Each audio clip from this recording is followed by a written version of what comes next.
Next, remember we had the quality of attention, balance, now compassion. And let's talk a little bit about that and the life skills of caring and connecting. We often talk about connecting to other people, and with kids especially, we talk about kindness and compassion to other people and often forget to encourage them to connect to themselves, to be attuned to themselves, to be kinder and more compassionate to themselves. So we also connect to nature in a natural and an uncontrived way. And we connect to other people with a less guarded and a more relaxed and a more open mind.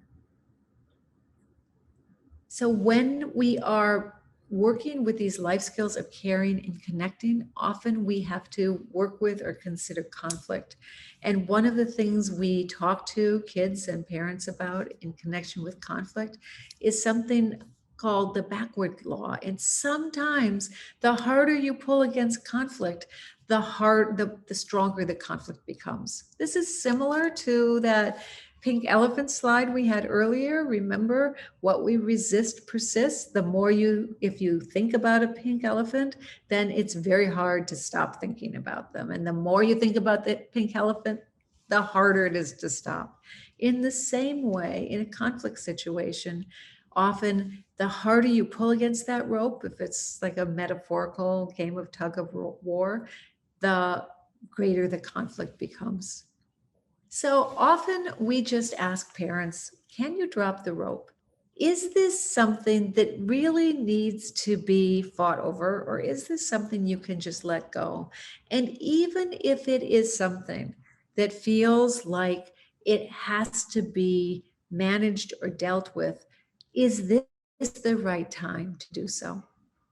So that idea of how often do you really need to stay in conflict with your child, or how often can you relax and drop the rope and let things just be and settle and take their natural course? That is one of the really wonderful dances that we play with in the practice of mindfulness and meditation. And of course, there are those times when your child is having a meltdown and you need to get someplace and you need to get into the car and you just need to scoop them up if they're crying, put them in their car seat and buckle them up. So there are times that you really do need to draw the line and you can't drop the rope. But I have found in my own personal experience and in working with other people that very frequently we're able to drop the rope and not stay engaged in a conflict more often than we at first imagine. Related to the idea of dropping the rope is the idea of letting be and letting things go. This isn't the same as giving up. This isn't the same as not trying, but it's just being realistic that right now, this is the way things are. And struggling with them in the moment isn't really going to help. Battling with them in the moment may not be helpful. Right now, I need to let go, let things be, and then I'll come back and try to make change. So, one of the things that we do with kids, one of the games that we play with them is this idea of a pink bubble. It helps you acknowledge things are difficult and then try to let them go and not dwell on them. So, how that works is we have kids imagine that whatever it is that is bothering them, they put it in a bubble. It can be a pink bubble if they like, or any color that they like. And then they watch in their imagination that bubble together with what it is that's bothering them float away. And maybe they even wave goodbye to it and wish it well.